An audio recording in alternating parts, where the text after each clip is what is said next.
ایک چیز مجھے آپ دونوں بڑی کامن لگی, آپ دونوں گورنمنٹ کالج یونیورسٹی کے پڑھے ہوئے ہیں. اچھا, آپ بھی سر پڑھے ہوئے ہیں, وہ بھی میڈم پڑھی ہوئی ہیں. اچھا ماشاءاللہ. جی دونوں راوینز ہیں آپ, ایکس راوینز دونوں ہیں. اور آپ جو ہیں صاحب نے ماسٹرز ان فلسفی کیا ہوا ہے اور انہوں نے ماسٹرز ان سائیکالوجی کیا ہوا ہے. تو ماشاءاللہ یہ دیکھیں دو پڑھے لکھے ہمارے پاس ینگ پولیٹیشنز بیٹھے ہوئے ہیں, دونوں ایک ہی انسٹیٹیوٹ سے پڑھے بھی ہوئے ہیں اور دونوں مختلف پارٹیز کے اندر سرو کر رہے ہیں اور بڑا جسے کہتے ہیں جذبے کے ساتھ دونوں سرو کر رہے ہیں. سر مجھے یہ بتائیں پی ٹی آئی کی فلسفی کیا ہے؟ فلسفی ہے مین رول آف لا کی, تو سب کے لیے یکساں ہونا چاہیے, قانون کی حکمرانی ہونی چاہیے. یہ نہیں ہونا چاہیے کہ اسمبلی تحلیل ہو گئی ہے اور آپ کو بار بار کورٹ میں جانا پڑے. یہ نہیں ہونا چاہیے کہ میرے لیے ایک قانون ہے آپ کے لیے دوسرا قانون ہے. یہ نہیں ہونا چاہیے کہ امیر جو مرضی کرتا پھرے اور جس کا کوئی سورس نہیں ہے, کوئی ایسا معاملہ نہیں ہے جو ایک عام آدمی ہے اس کو ذلیل و خوار ہونا پڑے.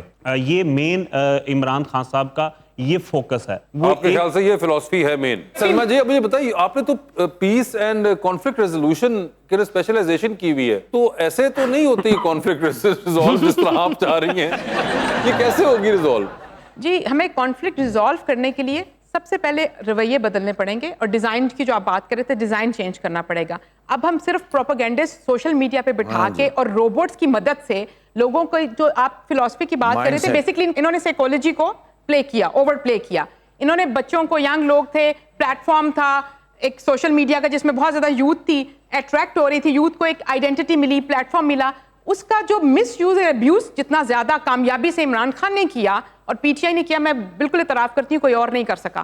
اور وہ انہوں نے جس کو ایکسپلائٹیشن اس کی یہ کی کہ ینگ لوگوں کے دماغوں کے اندر اتنا جھوٹ بھرا, اتنا جھوٹ بڑا, روبوٹس پکڑے, پروپیگنڈسٹ پکڑے. اور صرف آپ دیکھیں اگر آپ سوشل میڈیا کھول لیں تو پی ٹی آئی پوری چھائی ہوئی ہے, قوم ہی قوم. باجی محلے سے بھی, ہاں جی چھائی ہوئی ہے پی ٹی آئی ماشاءاللہ, زندہ باد. لیکن آپ جب ان کے آپ پوچھیں کہ جی آپ کی کارکردگی کیا ہے, آپ نے کام کیا کیا, 4 سال حکومت کر کے باہر نکلے, انہوں نے کہا جی بیرونی سازش ہو گئی, امریکہ نے سازش کر دی, خط لہرا دیا. تو بتانا ہی تھا کہ کارکردگی کیا کر کے آیا ہوں, کیوں نکالا, بتایا سازش ہو گئی. کرتے کرتے وہ نقوی صاحب پہ پہنچ چکی ہے. اب ایکسپیکٹڈ ہے کہ اب آگے سے اختر لاوا نکلے گا کہ اس کی سازش میں ان کی حکومت گرا. اچھا اس سے دوسری بات دیکھیں, ان کے پرابلمس ہیں, کچھ ان کے سائیکولوجیکل ایشوز ہیں جن کو آئیڈینٹیفائی کرنا اور سامنے لانا بہت ضروری ہے. ان سے ابھی سوال کریں گے نا, آپ ابھی پوچھا بھی کہ اکانومی کا کیا مسئلہ ہے, اکانومی کا بگاڑ پوچھا, میں نے آپ کے ساتھ سچی بات کی, بچوں کے ساتھ بھی. ینگ لوگ بیٹھے بھائی صحیح بات بتاؤ کیا حل ہے, کیا کس طرح جا سکتے ہیں.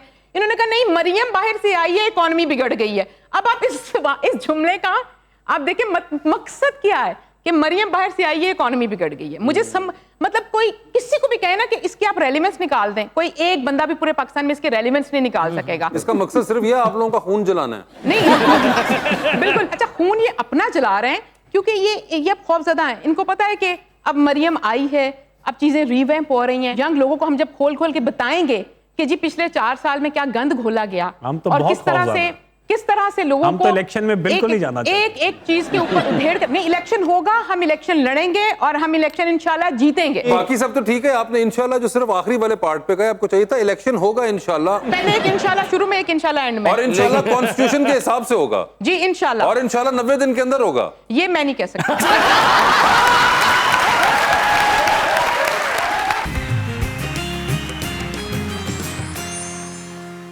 Welcome back. جی رقمہ یہ بتائیں کہ مہنگائی تو چلو ہو گئی ہے, بٹ جو پاکستانی روپی اپنی ویلیو کھو رہا ہے ٹائم کے ساتھ ساتھ, کیا یہ ویلیو جو ہے وہ واپس اسے ملے گی؟ آپ کا سوال بڑا اہم ہے, لیکن میں اکنامکس کی ایکسپرٹ نہیں ہوں, لیکن یہ میری آبزرویشن ہے اور یہاں جو میری ریڈنگ ہے تھوڑی بہت, اس سے ہمیشہ سے ماضی میں جو دیکھا جاتا ہے اور پوری دنیا میں رجحان ہوتا ہے کہ جب روپیہ جیسے گر جاتا ہے تو اس کو واپس اب 100 روپے پہ لے کے جانا شاید, یا اس کو بہت نیچے لے کے جانا, قیمتیں بہت 50% نیچے لے کے جانا اتنا ممکن نہیں ہوتا نا. پوری دنیا میں یہ اکنامکس کا ایک رائج جو فارمولا وہ یہ ہے. اس کے اگینسٹ ہوتا کیا ہے جس کے لیے حکومتیں کام کرتی ہیں, وہ یہ ہوتا ہے کہ آپ اپنی معیشت کو اسٹیبل کرتے ہیں, آپ اپنی انکم بڑھاتے ہیں.